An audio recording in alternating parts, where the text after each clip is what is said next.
여러분, 우리 이 세상 살아가면서 문제 많잖아요. 그죠? 항상 문제 많잖아요. 이 정지선이 이제 5m 뒤로 이제 물러나기로 이제 결정이 되고, 조만간 이제 실행이 이제 옮겨진다고 하는데, 많은 분들이 수고하셨어요. 얼마나 감사한지 모릅니다. 주의 일은 십시일반해야지 이루어지게 되어 있어요. 그래서 하나님께서 총동원 했어요. 그래서 하나님의 교회가 손해보지 않도록. 이제 또 한 가지 이제 고민을 한답니다. 아예 정지선을 저 뒤로 물리는 방안으로. 순환고속도로 그 끝까지 이제 정지선. 그렇게 해도 아무 상관이 없거든요. 오히려 그게 더 안전할 텐데. 그거 몇 대 좀 앞으로 보내기 위해서 욕심 부리다가 사고 계속 나고 별로 좋지 않거든요. 말 들어보니까 말뚝을 왜 박았냐니까 우리 교회에서 좌회전하는 차, 그 다음에 광명 넘어가는 차 때문에 그랬다 그러더라고요. 근데 여러분 아십니까? 지난 10년 동안 우리 교회 성도들 차는 한 대도 사고가 안 났어요. 그렇게 가서. 지들이 사고 냈지, 지들이. 우리는 사고 낸 적 없어요. 우리 눈치껏 가니까. 우리 눈치껏. 그리고 사고 나면 큰일 난다고 생각해서 조심해서 운전하잖아요. 항상 우리는 하나님이 주시는 은혜가 넘쳐나야 됩니다.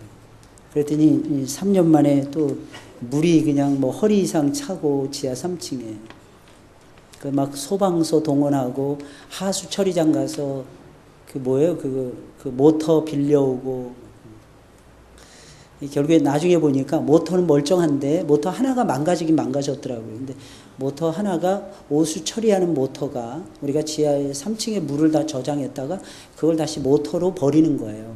그러니까 여러분 물 쓸 때 아껴 쓰셔야 돼요. 막 쓰니까 막 꺼내는 거예요. 막 쓰니까 이 교회 물을 말이에요. 그래서 지하 3층에 이렇게 저장했다 올리는데 이게 올라가는 관이 터져버린 거예요. 그러니 그 물이 올라가다가 다 쏟아지는 거죠. 그대로. 그래서 이제 언제인지 잘 모르겠어요. 저는 그 모터 소리를 제가 3일 전에 들었거든요. 4일 전이구나. 수요일 날. 제가 운동을 교회에서 간혹가다 하는데 지하 3층에서부터 쭉 옥상까지 올라가거든요. 그러면 총 계단이 122개가 되더라고요. 122개 계단을 올라갔다가 내려가고 그러면서 이제 다리 운동, 허벅지 근육을 좀 키우겠다고 그 운동을 제가 좀 해서 소리가 들리는 거예요. 멀쩡하다고 생각을 했어요. 근데 웬걸 그게 아니었던 거예요. 밑에 물이 그냥 차올라오고 있었던 거예요. 근데 염려하지 마세요. 하나님께서는 또 피할 길을 우리에게 주십니다. 어떤 분이 저한테 어제 그래요. 목사님 힘드시죠? 지하에 물 차서요. 너무 힘드시겠어요? 여러분 잠 못 잤죠 뭐 그저께도. 그런데 여러분 아셔야 되는 것이 있어요. 인생이 뭐 힘들지 않고 살아갈 수 있습니까? 힘든 게 인생이에요. 그리고 그것을 예수님의 이름으로 극복해야지. 할렐루야. 이 여름도 여러분들 에어컨이 있어가지고 시원해지십니까? 잘못 살고 있는 거예요. 예수님이 계시기에 시원해지셔야 됩니다. 예수님이 계시기에. 할렐루야. 그분 때문에. 오늘은 하나님 나라에 들어가는 사람들이라고 하는 제목이에요. 어떤 사람들은 하나님 나라에 들어가는 것이 쉽다고 말하더라고요. 너무 쉬워요. 천국에 들어 예수만 믿으면 되잖아요. 그러나 예수님께서는 단 한 번도 그 나라에 들어가는 것이 쉽다고 말씀하신 적이 없었습니다. 오히려 예수님께서는 거꾸로 말씀하셨어요. 그 나라에 들어가는 것이 어렵다라고 말씀하셨어요. 얼마나 어려우면 낙타가 바늘구멍으로 들어가는 것보다 부자가 천국에 들어가는 것이 더 어렵다고 말씀하실 정도였어요. 유대인들은 부자는 무조건 하나님, 유대인 부자를 얘기하는 거예요. 하나님 믿는 부자를 얘기하는 거예요. 그러니까 부자로 내가 잘 먹고 잘 산다 이거죠. 아무 어려움 없이. 그러면 그 사람 무조건 천국에 들어간다라고 생각했어요. 이게 유대인들의 사고방식이었어요. 왜? 영혼의 구원을 이미 받았잖아요. 그러니까 물질의 축복만 받으면 내 삶은 안정적이야. 이렇게 유대인들은 착각하고 오해하고 있었습니다. 그런데 예수님께서는 반대로 말씀하신 것입니다. 부자가 천국에 들어가는 것이 낙타가 바늘귀로 들어가는 것보다 낙타가 바늘귀로 들어가는 거 보신 적 있습니까? 혹시 보신 적? 저는 한 번도 본 적이 없어요. 아니 바늘구멍으로 토끼 한 마리, 아니 죄송합니다. 쥐 한 마리도 들어가는 것을 본 적이 없습니다. 그런데 어떻게 낙타가 들어가겠습니까? 말도 안 되는 거죠. 그러나 낙타가 바늘귀로 들어가는 것보다 부자가 천국에 들어가는 것이 훨씬 더 어렵다. 무슨 말이겠어요? 불가능하다. 그래서 예수님의 제자들이 예수님에게 물어본 거 아닙니까? 그럼 사람이 어떻게 해야 구원을 받을 수 있습니까? 어떻게 해야 천국에 들어갑니까? 사람으로는 할 수 없으되 하나님은 하실 수 있는데. 여러분, 구원을 받는 것은 하나님의 전적인 은혜로 받는 것입니다. 이 점을 놓치시면 안 되는 것입니다. 또 어떤 사람들은 자기는 이미 구원을 받았기에 신앙생활을 열심히 하지 않더라도 나 구원의 확신이 있다 이겁니다. 그러니까 무조건 천국에 들어갈 것이라고 믿는 사람들, 그렇게 말하는 사람들도 있더라고요. 여러분, 과연 그럴까요? 그런 사람들이 이 시대의 바리새인들이에요. 예수님 바리새인들을 향해서 부자, 이런 부자와 나사로를 비유해서 부자는 바리새인을 얘기하는 겁니다. 이 바리새인들은 떡 봐도 괜찮아 보였어요. 호화로이 음식 먹었어요. 괜찮게 살았어요. 여러분, 그것만이 축복이 아니에요. 물론 그것도 축복이지만 사람이 가지고 있는 제일 큰 문제는 육신의 문제도 아니고 물질의 문제도 아니에요. 사람이 가지고 있는 제일 큰 문제는 영혼의 문제, 영혼의 문제. 저는 여러분들이 영혼이 살아났으면 좋겠어요. 영적으로 건강하셔야 돼요. 할렐루야. 내가 지금 환경이 괜찮다 이거예요. 내가 먹고 살만 하더라는 거예요. 내가 육신적으로 아프지 않으면 된다는 거예요. 돈 있고 건강하면 최고라고 오늘날 그리스도인들도 잘못 생각을 하고 있어요. 그렇지 않거든요, 여러분들. 오해하시면 큰일 납니다. 아, 목사님은 돈이 없으니까 그렇게 말씀하시는 거 아닙니까? 아니에요, 여러분들. 천부당 만부당한 말씀 하지 마세요. 여러분, 우리가 살아가는 이유는 영적인 건강 때문에 살아가는 것입니다. 하나님이 나에게 부어주시는 은혜 때문에 사는 것입니다. 그 은혜가 나를 움직이는 거예요. 그 은혜가 나를 살리는 거예요. 할렐루야. 그래서 내 영혼이 잘된 같이 내가 범사가 잘되고 내가 강건하기를 원하노라. 여러분, 건강하지 않을 수도 있다니까요, 여러분들. 여러분, 물질의 손해들 볼 수도 있다니까요, 여러분들. 오히려 먹고 사는 것 때문에 쩔쩔매고 힘들어할 수도 있다니까요, 여러분들. 그러나 그 가난한 심령 위에 예수님이 자리 잡으시고 예수님의 영이 충만하고 예수님의 말씀이 들어오게 되면 그 사람은 살아있는 거예요. 그 사람에게는 하나님께서 천국을 약속해 주신다는 것입니다. 그런 사람은 분명히 여러분들 기억하셔야 돼요. 하나님 나라가 어떤 나라인지 알게 될 것입니다. 그럼 어떤 사람들이 그 나라에 들어갈 수 있습니까? 첫째로 좁은 문으로 들어가서 좁은 길을 가는 사람들이에요. 여러분, 하나님 나라는 누가 들어갈 수 있느냐? 좁은 문으로 들어가서 잘 들으셔야 돼요. 좁은 길을 가야만이 들어갈 수 있다는 거예요. 오늘 13절 14절에 있는 말씀 큰 소리로 한 목소리를 읽을까요? 시작. 좁은 문으로 들어가라. 멸망으로 인도하는 문은 크고 그 길이 넓어 그리로 들어가는 자가 많고 생명으로 인도하는 문은 좁고 길이 협착하여 찾는 이가 적음이니라. 여러분, 여기서 좁은 문으로 들어가는 것은 이 말이에요. 오직 좁은 문을 통해서만이 하나님 나라에 들어갈 수 있다는 것입니다. 사람들은 큰 문을 좋아해요. 넓은 문을 좋아합니다. 시원하게 뻥 뚫린 고속도로를 그렇게 좋아합니다. 이번에 우리 청년 수련회를 맞이해서 평창을 가는데 도로가 너무너무 좋더라고요. 공사를 하는데 중앙고속도로 타고 그 다음에 또 빠져가지고 평창을 들어갔는데 평창 구석이더라고요. 골짜기더라고요. 세상에, 그 골짜기까지요. 요즘에는 도로를 놓고 있더라고요. 근데 그 전에 이렇게 도로 놓다 보니까 비포장도로를 좀 가야만 됐어요. 한 2, 3km. 실감했잖아요, 여러분. 포장된 도로가 얼마나 좋다는 것을 실감했잖아요. 그렇게 좋더라고요. 그래서 올 때는 비포장 도로를 안 왔습니다. 오른쪽으로 빠지지 않고 왼쪽으로 빠졌어요. 그때 금방 가면은 인터체인지 나오고 영동고속도로 탄다는 우리 부목사님의 말만 듣고 갔더니 웬걸 1시간 이상을 가더라고요.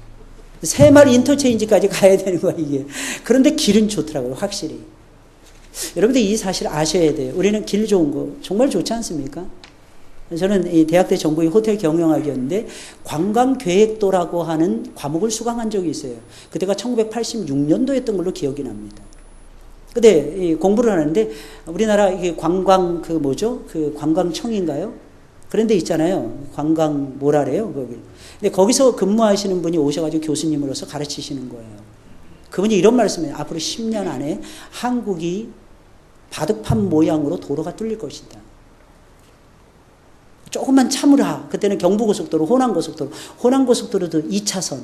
기억나십니까? 호남고속도로가 2차선이었어요. 중앙분리대가 없었어요, 여러분들. 1980년대까지만 해도. 90년대 중반 들어와가지고 호남고속도로가 4차선으로 뚫린 것으로 제가 기억이 납니다. 지방을 순회하면 전주에서 먹는 것을 그렇게 좋아했어요. 왜 그런지 아십니까? 뒤늦게 개발이 되니까 모텔이 너무 깨끗하고 좋은 거예요. 그리고 도로도 새로운, 신장도로 하잖아요. 새로운 도로가 뻥뻥 뚫리고 너무 좋더라고요. 밥 먹기 싫은 곳 대구, 죄송합니다. 대구 갔더니 정말 밥 먹기 싫더라고요. 그리고 잠자기도 싫은 거예요. 왜냐면 모텔이 형편없는 거예요. 너무 오래돼서, 오래전에 개발이 돼서. 간혹가다 그런 생각이 들 때가 있어요. 야, 호남 사람들 위로를 좀 해드려야 되겠다. 죄송합니다. 뭐 그런 어떤 개인적인 감정으로 말씀드리는 것이 아닙니다. 그러니까 개발이 되어지는데 너무너무 더디고 너무너무 늦는 거예요. 이 충청도, 이 전라도 쪽이. 왜 그런지 모르겠어요. 영남 쪽은 굉장히 많이. 왜? 대통령이 오랫동안 대통령 자리에 영남 출신의 대통령이 앉아 있어서 그런지 모르겠어요. 좀 바뀔 줄 알았어요. 김대중 전 대통령이 대통령이 되면 다 바뀌어질 줄 알았어요. 그분 또 안 하시더라고요. 욕먹을까봐 그런지. 어찌됐든 여러분, 우리는 새로운 길을 좋아해요. 그죠? 그리고 넓은 길을 좋아합니다. 그러면 잘 달릴 수 있어요. 딴 데보다 10분, 만약에 1시간 거리 가면 10분, 5분, 이렇게 절감할 수도 있습니다. 요즘엔 차가 좋으니까 어떤 사람들은 세상에 깜짝 놀랐어요. 250km, 260km로 쏘는 사람들도 있더라고요. 죄송합니다. 어렸을 때 안 해봤다고 또 50대, 60대 하시는 분들도 계시더라고요. 와, 그건 죽음입니다. 여러분 그렇게 운전하지 마시고, 여러분 만약에 100이라면 한 110까지는 달리셔도 돼요. 110이라면 120까지 달리셔도 됩니다. 그러니까 웬만하면 조심하셔야 돼요.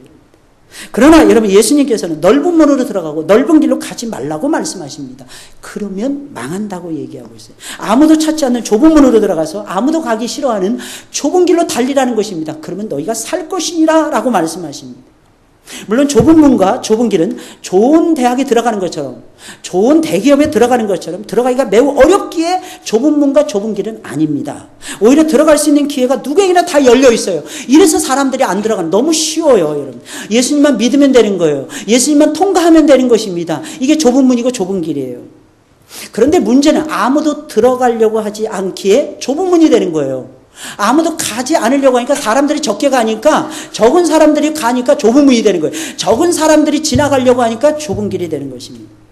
분명히 좁은 문으로 들어가서 좁은 길을 걸어가면 천국에 들어갈 수가 있는데, 아무도 들어가려고 하지 않기에 좁은 문이 되는 것이고 좁은 길이 된 거예요. 누구에게나 열려 있어요, 천국은. 할렐루야. 그런데 문제는 들어가려고 하지 않는다는 거예요. 문제는 가려고 하지 않는다는 것입니다. 그냥 들어가면 되는데, 그냥 가기만 하면 되는데, 제가 예수님을 믿었을 때 막 질문을 참 많이 했던 것 같아요. 왜냐하면 의구심 나는 것들이 정말 많았어요. 근데 그때 신앙의 선배들이 이런 말씀을 저한테 많이 들려줬어요. 조금만 참으세요, 임 선생님. 조금만 기다려보세요. 조금만 기다려보시고 한번 가보세요, 그냥. 그러면 알게 될 것입니다. 근데 진짜 그렇더라고요. 예수님을 의지하고 그냥 믿고 그냥 갔더니 시간 지나서 뒤돌아보니까 이해가 되어 있더라고요. 알게 되어 있더라고요. 여러분, 이것이 진리의 성격입니다. 진리는 듣는 순간에 이해하는 것도 있지만 듣는 순간에 이해 못하는 것들도 많아요. 그러나 시간이 지나가서 뒤돌아봤을 때 진리는 이해가 되더라는 것입니다. 여러분, 이해하시겠습니까, 여러분들? 여러분, 유명한 히틀러의 연설 유명하지 않습니까? 독일 전체를 하나로 만들었어요. 오스트리아까지 하나로 만들었어요. 그가 연설을 하면요, 모든 사람들이 일어나서 막 기립박수를 쳤다고 합니다. 근데 영국의 윈스턴 처칠이 동시대 인물이었잖아요. 그가 연설하면 사람들이 막 팔짱 끼고 듣고 다리 꼬고 듣고 막 기분 나쁘다 그러면서 저 말을 왜 하지? 막 이러면서 들었답니다. 근데 놀라운 사실은요, 영국의 국회의사당이 굉장히 멋있게 지어졌어요. 거기를 딱 빠져나오는 순간에 사람들의 생각은 바뀐다고 합니다. 뭐라고 바뀌는 줄 아십니까? 그래, 그래도 윈스턴의 말이 맞아. 나는 저 말을 듣고 우리 영국의 희망을 발견했어. 윈스턴 처칠이 굉장히 믿음의 사람이었어요. 그래서 2차 세계대전 독일의 폭격을, 런던이 폭격을 딱 받았을 때도 라디오 방송을 하는데 자기가 먼저 마이크를 잡지 않습니다. 영국의 유명한 목사님에게 설교를 해달라고 부탁을 합니다. 지금 우리 국민들에게는 하나님의 말씀이 절대적으로 필요합니다. 먼저 목사님께서 기도해 주시고 말씀을 들려주십시오. 우리 국민들에게 희망이 있다는 것을 가르쳐 주십시오. 런던이 초토화되고 런던이 폐허가 된다 할지라도, 아니 영국 전체가 폐허가 된다 할지라도 하나님 말씀을 들려주세요. 그러면 영국은 다시 살아날 것입니다. 목사님 설교가 끝납니다. 그리고 윈스턴 처칠이 마이크를 잡습니다. 사랑하는 영국의 국민들이요, 우리는 지금 유사 이래로 최고의 위기를 만나고 있습니다. 그러나 지금까지 그랬던 것처럼 하나님이 우리나라를 사랑하시고 하나님이 우리 국민을 사랑하십니다. 영국은 재건될 것입니다. 염려하지 마세요. 그게 윈스턴의 생각이었다고 합니다. 참 신기하죠. 그렇게 박수를 쳤던 히틀러의 연설을 듣고 사람들은 나가면서 그랬더니 좀 이상하지 않아? 이런 말씀이라는 것은요, 그때 들을 때만 감동만 가지고 측정하시면 안 됩니다. 내 영혼을 살려야 돼요, 말씀은요. 그리고 시간이 지났을 때, 이 말씀이 진짜 말씀이구나. 내가 이 말씀대로 내가 살아가야지. 이 중심이 우리의 영혼을 깨우셔야 돼요. 사랑하는 여러분들, 믿으시길 예수님의 이름으로 축원을 드립니다. 누구에게나 다 열려있는데 아무나 들어가려고 한 거예요. 아무나 그 길을 가려고 하지 않는다는 거예요. 입으로는 믿는다고 하면서도 좁은 문을 비집고 들어가지 않아요. 좁은 길을 묵묵히 걸어가지도 않습니다. 여러분, 여기서 좁은 문으로 들어간다는 것은 아주 간단해요. 오직 예수에게만 희망이 있다는 것입니다. 예수 그리스도만이 하나님의 아들이시요 인류의 구세주이심을 인정하고 나 자신은 큰 죄인임을 고백을 하고 나는 아무것도 아니고 예수 그리스도의 도움 속에서만 나는 살아가는 죄인입니다 라고 고백하면서 예수님을 믿는 것, 여러분, 그것을 가리켜서 좁은 문으로 들어간다고 묘사하는 거예요. 사람들이 봤을 때 이것은 너무나 이상한 것입니다. 이것은 너무나 미련하고 어리석은 것입니다. 사람들은 소크라테스나 플라톤이나 석가모니나 공자나 맹자와 같은 위인들도 있는데 왜 굳이 예수 그리스도 한 분만을 믿어야 되느냐? 사람들은 아우성을 칩니다. 만약에 예수님의 가슴이 넓어서 이들도 인정해 주고 이들이 믿는 종교도 인정해 줬다면 그래도 예수 그리스도 마음이 넓다고 생각해서 예수님을 내가 믿어 주었을 텐데, 예수님의 마음이 너무 좁기 때문에 내가 예수님을 믿을 수 없습니다. 오늘날에 수많은 사람들이 기독교가 배타적이라고 말을 하면서 문제를 제기하는 부분이 바로 이 부분이 아니겠습니까, 여러분? 왜 굳이 예수님만을 믿어야 되느냐 이것입니다. 왜 굳이 그분 앞에만 나아가서 우리가 죄인이라는 것을 인정하고 고백을 해야만 되느냐는 것입니다. 이것만 안 한다면 얼마든지 예수님을 믿어줄 수가 있는데, 이것이 오늘날 현대인들이 예수 그리스도를 향해서 반문하는 내용이 아니겠습니까? 그러나 분명한 것은 그들이 믿지 않는다 할지라도, 그들이 거부한다 할지라도 그들 안에는 그들 자신이 어떻게 할 수 없는 심각한 죄의 문제가 있다는 것을 기억하시고, 그 문제는 오직 예수님의 십자가의 보혈로만 해결이 된다는 것을 믿으셔야 할 것입니다. 예수라는 좁은 문으로 들어가려면 그 문이 너무나 좁기에 내가 가지고 있는 모든 것을 다 내려놓아야 들어갈 수 있어요.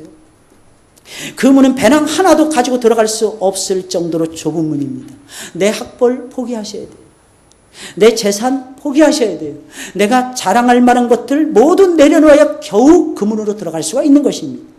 내려놓지 않으면 절대로 들어갈 수가 없습니다. 그 문으로 들어가려면 나는 아무것도 아닙니다. 인정하셔야 되는 것입니다. 나는 아는 것이 없습니다. 내가 가진 것은 그저 배설물에 불과한 것입니다. 내가 아는 것은 그저 이 세상의 초등학문에 불과한 것입니다. 이러한 신앙 고백이 선행되어야만이 그 문으로 들어갈 수 있어요. 그런데 사람들은 세상에서 인정을 받는 것처럼 교회 속에서도 인정을 받으려고 할 때가 얼마나 많습니까? 하나님 나라라는 것은 하나님의 교회잖아요, 여러분. 하나님 나라에 들어간다, 하나님의 교회에 들어간다는 것입니다. 그럼 하나님의 교회에 들어오셔서 여러분들은 얼마나 인정받으려고 하는지 몰라요. 사람의 인정보다는 하나님의 인정을 많이 받으시기를 예수님의 이름으로 축원을 드립니다. 여러분 아셔야 되는 것이 있어요. 세상에서 장관이라고 해도 교회에서는 장관이 아닌 거예요. 교회 와서는 죄인인 거예요. 여러분 장관도 죄를 짓습니다. 유명한 연예인이 됐다고 해서 죄가 없느냐? 아닙니다. 그 죄가 가려져 있을 뿐이에요. 세상에 허울 좋은 빛깔 좋은 것들로 전부 다 가려져 있고 채워져 있기 때문입니다.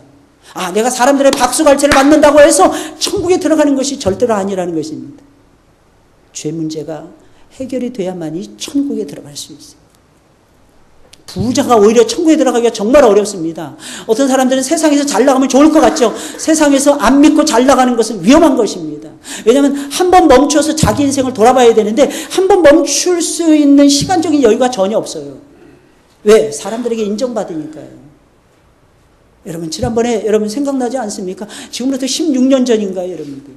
한국을 휩쓸었던 온노비 사건 여러분들 기억하십니까, 여러분? 한국에서 대단히 유명한 교회였어요, 여러분들. 근데 그 교회 설립할 때 여러분들 회사 돈을 가져다가 교회를 설립했습니다. 횡령입니다. 하나님 기뻐하시지 않는 거예요, 여러분들. 뭐로 가도 서울로만 가면 된다. 착각입니다.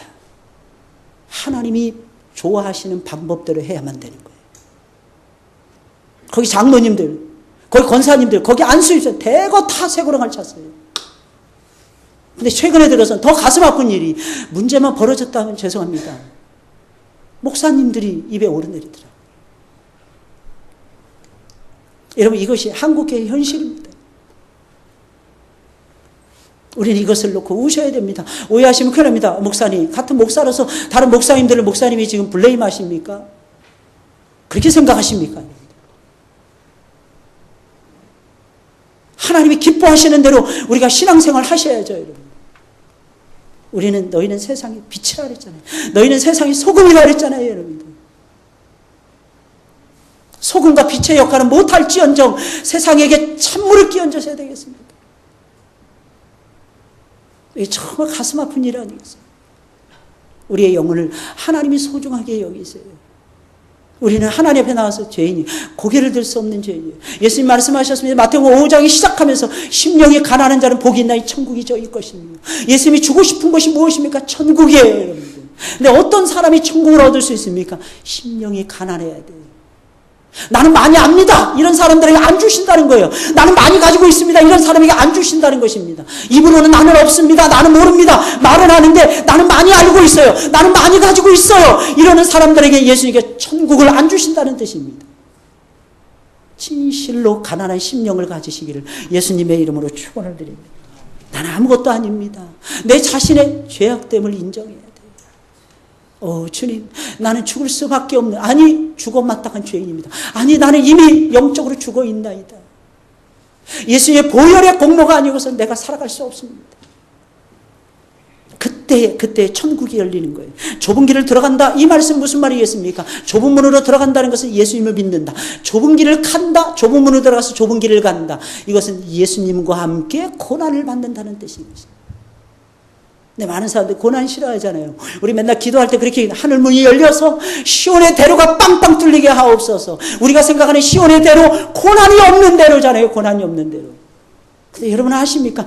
하나님 나라에 들어가려면 고난을 많이 받아야 될 것입니다. 왜? 우리는 마음이 강팍하거든요. 고난이 없이는 겸손해지지 않거든요. 고난이 있다는 것이 얼마나 우리를 겸손케 하는지 몰라요. 아프니까 좋더라고요. 제가 한 3개월 전에 진단을 받기로 당뇨병 중증 환자라는 진단을 받았어요. 당화혈색소라는 걸 재더라고요. 전 그게 뭔지 몰랐어요. 근데 3개월치의 당 수치가 당화혈색소거든요. 평균이 4.0에서 6.5가 에버리지입니다. 보통 정상적인 사람이. 그러니까 6.5가 넘어가면 문제가 생기는 거예요. 근데 제가 무려 3개월 전에 11.5가 나왔어요. 2배 나왔어요, 2배. 목사님 어지럽지 않았습니까? 저 괜찮았는데요. 생각해 보니까 하나님이 지켜주신 거예요. 지난주에 두 달 동안 약을 먹고 운동 열심히 하고 신경 많이 썼어요. 최대한 3가지를 했던 것 같아요. 먹는 거 조심하고, 간식 끊고, 주스 끊고, 막 이런 것들, 안 좋은 것들 다 끊어버렸어요. 몸이 아프다고 하니까. 왜냐면 제가 건강해야 20년, 제가 목회 20년 남았는데 20년 동안 여러분들에게 충성스럽게 설교사에 감당해내고 목양사에 감당해내려면 제가 건강해야 될 것 같더라고요. 아멘. 한 사람만 하시면. 그리고 뭐 건강하든 말든 뭐 목사님 나하고 무슨 상관이 있습니까? 정확하게 2달이었어요. 다시 쟀어요. 이 혈관에서 피를 뽑더라고요. 그냥 손가락에서 따는 거 말고요. 혈관에서 딱 피를 뽑아서 재보니까 감사하게도 7.3으로 떨어졌습니다. 2달이었어요. 딱 정확하게 약 먹은 지 2달도 안 됐어요.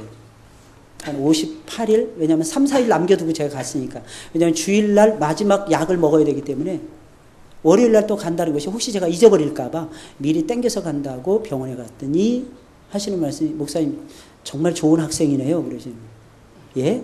그게 무슨 말씀이에요? 저 학생 아니고 목사인데요. 그때 그분이 그러시는 거예요. 목사님 좋은 학생입니다. 그분은 저만 가면은 1시간 이상을 저를 붙들고 상담하세요. 무슨 상담을 그렇게 하시는데 이분이 그러시는 거예요. 목사님 저 좋은 학생들이 아닌 환자들 때문에 너무 힘들어요.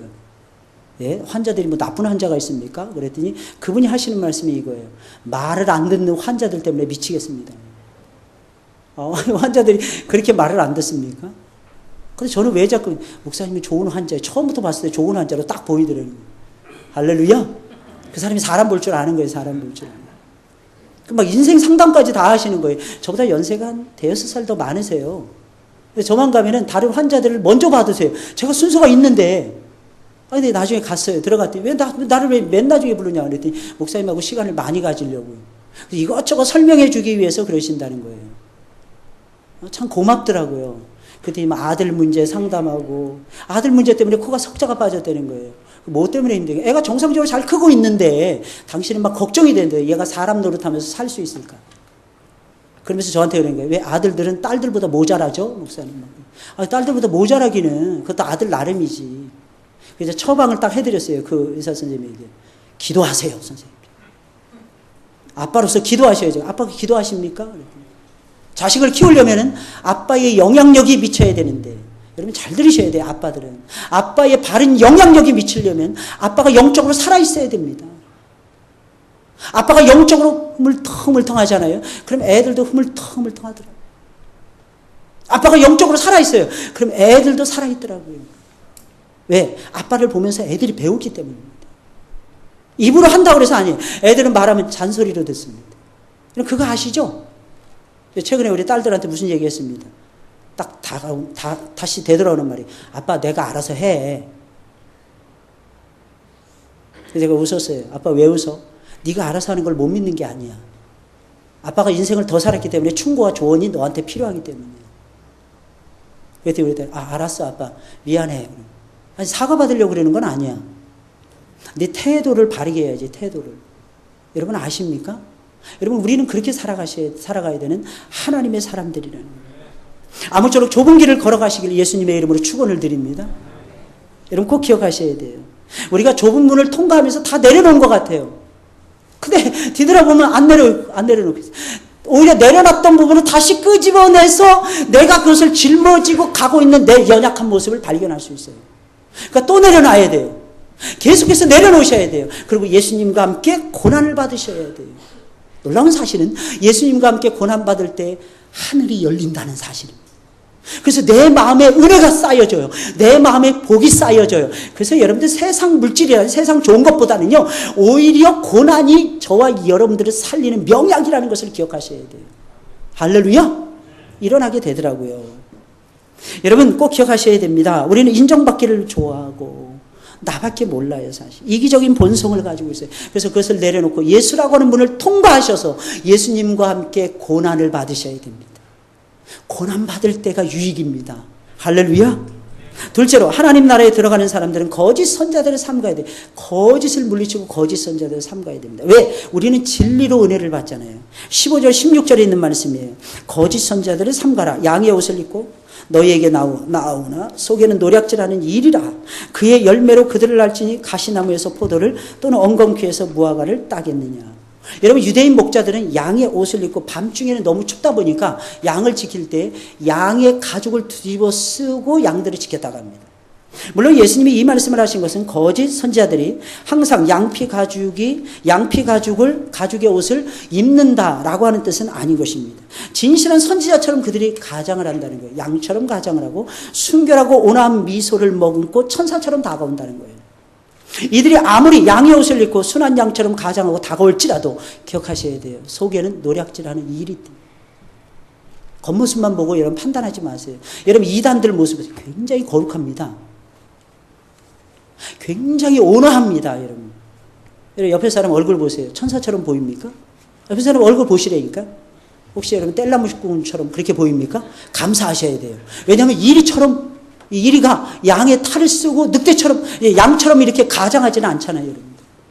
우리 성도들은 진실한 분들이에요. 할렐루야.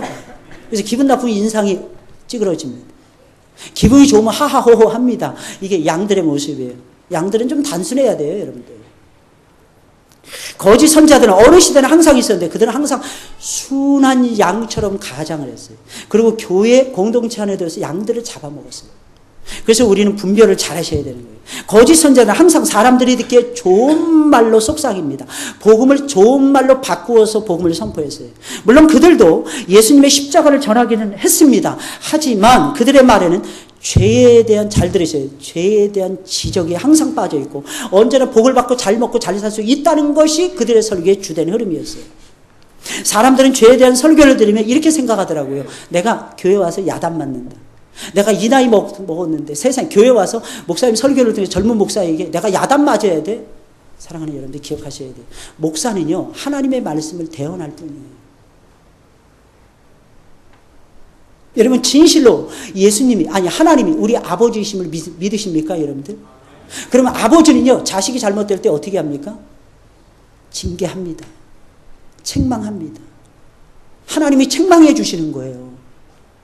여러분, 베레아 사람들은 상당히 신사적이었어요. 젠틀했다. 여러분, 젠틀한 사람이 어떤 사람일까요? 하나님의 말씀으로 받는 사람. 하나님의 말씀을 사람의 말로 받지 아니하고 하나님의 말씀으로 받는 사람을 성경은 말하기를 신사적이라고 묘사합니다. 저는 여러분들이 신사적이 되었으면 좋겠어요. 야단 맞는 것이 아닙니다. 하나님이 여러분들 살리려고 채찍질 하시는 거예요. 징계하시는 거예요. 여러분, 징벌이 있고 징계가 있죠. 그죠? 징벌은 뭡니까? 망하라고 부어주는 형벌이 징벌이에요. 징계는 뭡니까? 고치라고. 하나님의 품으로 돌아오라고. 하나님은 뭐 하시는 거예요? 내가 너를 사랑한다. 그거를 징계를 통해서 보여주시는 거예요. 그래서 거짓 선자들은 사람들의 화려한 배경과 학력과 경력과 재능을 축혀 세웁니다. 그리고 예수를 믿게 되었으니 이제는 복을 왕창 받을 것입니다 라고 늘어놓습니다. 그러나 미안하지만 기억하세요. 그건 복음이 아니에요. 그건 복음이 아닙니다. 예수님 부자 청년이 왔을 때 예수님께서는 끝까지 물고 늘어지잖아요. 내 가지고 있는 것을 다 내려놓고 가난한 사람들에게 나눠주고 너는 나를 따르라. 이게 무슨 말이에요? 진실로 겉껍데기만 회개하지 말고 진실로 회개하고 내가 정말 나의 사람이 되었으면 좋겠다. 이게 예수님이에요. 결국 그 부자 청년 예수님이 어떻게 했습니까? 놓쳤잖아요, 여러분들. 안 돌아왔잖아요. 부자 청년 고민하고 갚버렸잖아요, 여러분들. 왜? 예수님이 자기에게 좋아하는 말씀을 안 들려줬다는 것입니다. 그러나 사랑하는 여러분들, 그것은 복음이 아닌 것입니다. 만약에 그 청년이 좋아하는 말을 들려줬다면, 넌 자수성가해서 너는 인생을 제대로 살았어. 너는 인생을 똑바로 살았어. 너는 이제 내 제자만 되면 돼. 그냥 나만 따라와. 이랬다면 그 사람은 아마 분명히 예수님을 따라갔을 것입니다. 그러나 그것은 복음이 아니었어요. 여러분 기억하셔야 됩니다. 예수 그리스도께서는 우리의 좋은 부분을, 그나마 있는 조금 희망적인 부분을 잘 살려서 우리를 정말 하나님의 사람으로 바꾸어 가기 위해서 예수님이 오신 것이 아닙니다. 우리의 옛 사람을 죽이고, 여러분 꼭 들으셔야 돼요. 우리의 새 사람, 성령 안에서 새 사람을 만들어 주기 위해서 예수님께서 이 세상에 오신 것입니다. 그래, 옛 사람을 죽여야죠. 세상 것을 내려놓으셔야죠. 예수님 앞에 나오셨잖아요. 나는 왜 안 될까? 세상 것을 포기하지 않습니까? 잘 되고 있는데 자신이 잘 되고 있다는 것을 모르는 거예요. 좀 가난해지면 어떻습니까? 좀 부자에서 좀 떨어지면 어떻습니까, 여러분들? 연로해서 힘이 빠지면 좀 어떻습니까? 여러분 좀 병들면 어떻습니까, 여러분들? 내 안에 예수님의 생명이 있는데 그 사람은 거짓을 싫어하고 거짓 선자를 삼가기 때문에 하나님께서는 그 사람을 천국으로 데려가실 것입니다. 여러분 이 세상에서 아무리 잘 되면 뭐합니까? 마침 100년을 살면 뭐합니까? 성경에 969살을 살았어요. 천수한다고 사람들이 좋아합니다. 그렇게 살면 뭐합니까? 그 사람 때가 되면 죽었어요. 더 놀라운 거 말씀드릴까요, 여러분들? 믿음의 자식도 못 남기고 죽습니다. 제대로 된 자식도 못 남기고 죽었어요. 이게 얼마나 가슴 아픈 일입니까, 여러분? 창세기 5장의 말씀을 읽으면서 여러분 가슴을 치고 싶지 않습니까, 여러분? 935년, 960년, 969년 그렇게 오래 살면 뭐합니까? 제대로 된 신앙인을 키워놓은 다음에 하나님의 품에 가야죠. 딱 한 사람만이라도, 심지어는 내 자식이라도. 저는 아이들을 보면 그렇게 좋더라고요. 어떤 분이 그렇게 고백하더라고요. 목사님, 다 우리 교회 애들로 같지 않아요. 애기들이 웃질 않아요, 요즘 애기들은. 다른 교회 애들은 왜 안 웃죠? 목사님 그러더라고요. 그걸 제가 어떻게 알겠어요? 그 교회 분위기를 잘 모르니까. 근데 분명한 것은 우리 아이들은요, 어렸을 때부터, 제가 유치부 설교 갔다가 여러분 성경학교 개회 예배 인도하러 갔다가 기절할 뻔했어요. 유초등부 설교 갔다가 기절할 뻔했다. 다시 잡는데, 예배 분위기 잡는데 15분 이상 소요됐어요. 제 설교는 20분도 안 걸렸어요. 근데 유치부 설교에서는 그렇게 행복했어요. 왜냐하면 아이들이, 그 꼬맹이들이 무릎 딱 꿇고 말씀 듣는 거예요. 할렐루야. 전 깜짝 놀랐어요. 애기들이. 사진 찍어준 내가 좋다고 저한테 V자 그리고 막 뭐 이거 하고 막 이상한 거 막 하더라고, 애들이. 그렇게 좋은가 봐. 막 찬송 부르는데 그렇게 좋아하고. 이유가 무엇입니까? 예수의 생명이 있기 때문에 그런 거예요. 예수의 생명. 여러분 예수의 생명을 나누시면서 살아가시길 주의 이름으로 축원을 드립니다. 복음은, 다시 말씀드려요, 우리는 한번 예수를 믿었다고 해서 우리의 죄 문제를 회심하고 회개했다고 해서 우리는 하나님 앞에 설 수 있는 완벽한 존재들이 못 됩니다. 다시 또 책망의 설교를 들어야만 되는 하나님의 부족한 백성들이에요. 그래서 복음은 옛사람을 죽이고 새사람을 심는 것입니다. 이 사실을 여러분들이 기억하셔야 돼요. 옛사람 안에 있는 작은 가능성을 살려서 그 불씨, 꺼져가는 그 불씨를 살려서 하나님이 기뻐하는 사람을 만드는 것이 아닙니다. 완벽하게 새 사람을 만드는 것입니다. 말씀으로, 성령으로. 세 번째로 천국에 들어가는 사람들은 좋은 나무가 되어서 좋은 열매를 맺는 사람들입니다. 17절부터 20절까지 말씀이에요. 이와 같이 좋은 나무마다 아름다운 열매를 맺고 못된 나무가 나쁜 열매를 맺나니 좋은 나무가 나쁜 열매를 맺을 수 없고 못된 나무가 아름다운 열매를 맺을 수 없느니라. 아름다운 열매를 맺지 아니하는 나무마다 찍혀 불에 던지우느니라. 이러므로 그의 열매로 그들을 알리라. 여러분, 거듭나지 않으면 하나님이 기뻐하시는 좋은 나무가 될 수 없고 좋은 열매도 맺을 수 없어요. 못된 나무는 순간은 좋은 열매를 맺는 것처럼 보일지라도 결국에는 나쁜 열매를 맺고야 합니다. 여러분, 멀리서 바라보면 여러분 이 말씀을 하신 배경이 있어요. 마치 가시나무에 붙어있는 작은 검정 딸기가 있답니다. 이것은 멀리서 보면 꼭 포도 열매처럼 보인답니다. 그래서 가까이 가면 속는 거예요. 또 엉겅퀴에서도 마찬가지예요. 엉겅퀴에 꽃이 있는데 이 꽃이 무화과라고 하는 나무의 꽃하고 아주 똑같답니다.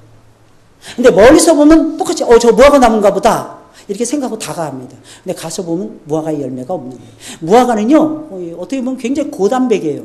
그리고 굉장히 비타민C도 풍부하고요. 그것만 먹어도 밥 다른 거 안 먹어도요, 시장기를 해소할 수가 있을 정도로 무화과는 좋습니다. 요즘 우리나라도 무화과 많이 생산해내는 것 같은데 한번 여러분들 한번 드셔보시기 바랍니다. 그럼 아마 실감할 수 있을 거예요.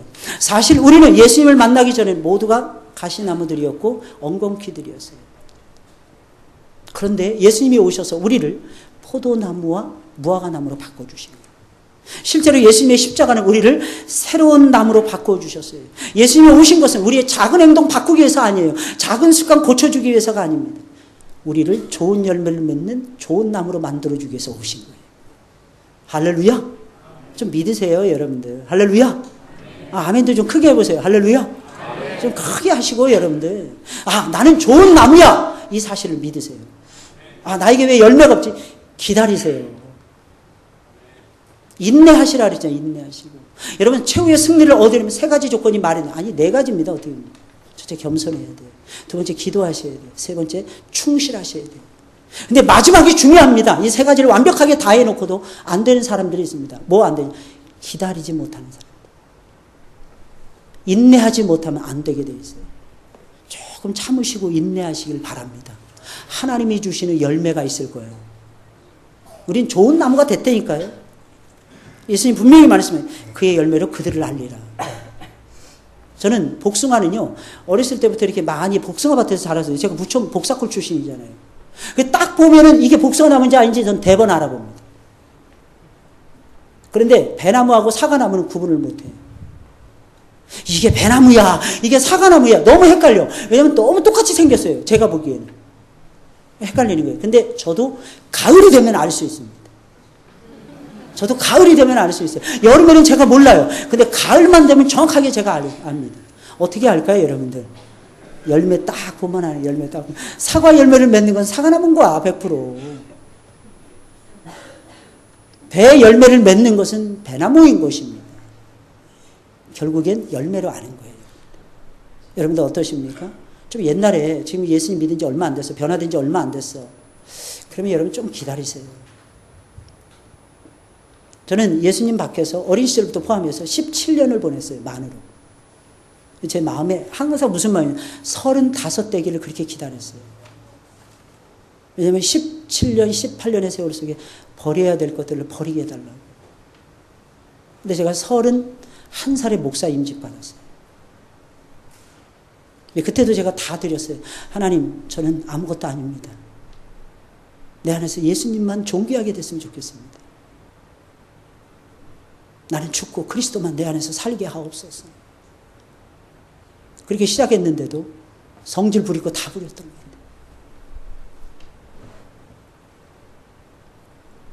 그러면서 간혹가다 그래서 나를 몰라줘? 그리고 어떻게 할 수 없어서 저희 아파트, 그 주공 아파트 5층 꼭대기였는데 신방 갔다 오면 열이 확 받아가지고 그 대문 막 걷어차고 그랬어요. 내 성질에 못 이겼어요. 왜냐면 신방을 가면 어떤 분은요, 쳐다도 안 봐요. 인천에서 좀 주먹개나 썼던 분을 전도하는데 우리 교회 집사님 남편이었어요. 근데 그 사업장을 제가 6개월을 가는데도 저를 안 쳐다보더라고요. 근데 참고 또 갔어요. 놀라운 사실은요, 지금은 그분이 제 팬이 됐어요. 집사님이십니다.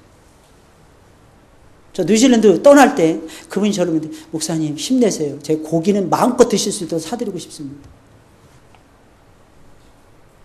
바뀌어지더라고요. 근데 그 성질에 못 이겨서 막 대문 걷어차고 그랬어요.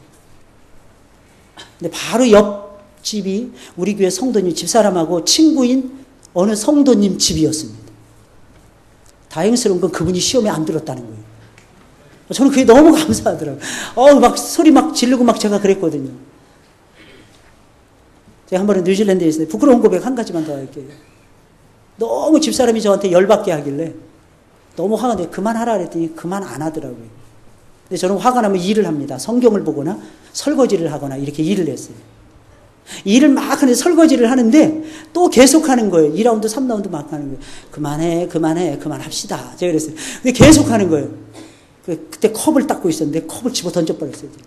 물론 집사람을 향해서가 아니라 옆을 향해서. 근데 바로 옆집에 전도사님이 살고 있었어요. 근데 그게 블럭 하나예요. 그 블럭이 속이 텅 비어 있는 블럭 있죠? 그 블럭 하나예요. 옆에서 밥 먹다가 식탁이 우리 옆에, 바로 옆에 있었는데 옆에서 말하는 소리까지 다 들리는 거예요.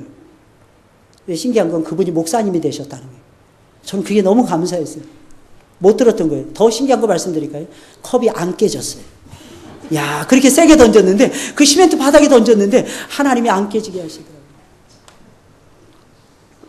여러분, 인생이라는 것이 그렇게 연약하더라고요. 버렸다 하면서도 못 버려요. 주워 담고 살고 있어요.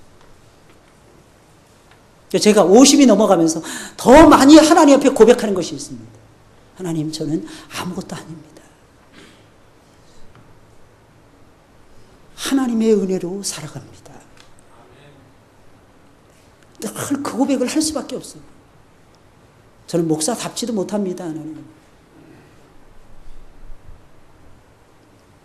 하나님, 그럼에도 불구하고 하나님께서 저를 사랑해 주셔서 정말 감사합니다. 여러분들이 보기엔 제가 그래도 인자해 보이지 않습니까? 속에는 이리가 있다니까. 속에는 못된 근성이 잔뜩 있대. 지난번에 어느 시설 반장님 오셨을 때도 그냥 안 보냈다니까요. 제가 막 뭐라 그랬더니 이분이 화를 내더라고. 오히려 금천 경찰서에서 나오는 시설 반장님. 근데 나중에 갈 때는 저한테 사과했고 그리고 가서 또 돌아가서 또 사과하더라고요. 저 너무 감사했어요. 내가 잘못한 것 같은데 이분이 왜 나한테 사과하지?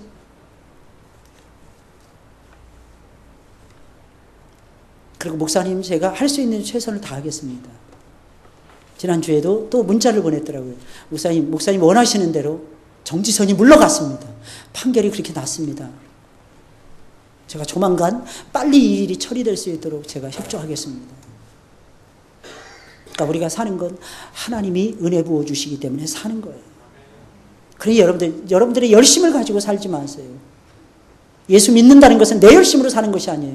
예수님의 열심, 하나님의 열심 가지고 살아가는 거예요. 나는 내 자신을 포기할 수 있어요, 여러분들. 오늘날 대한민국이 자살률이 세계 제일이래잖아요. 제일 높대잖아요, 여러분들. 하루에도 35명이 죽어가는 나라예요. 그것도 자살로 죽어가고 있답니다, 우리 대한민국이.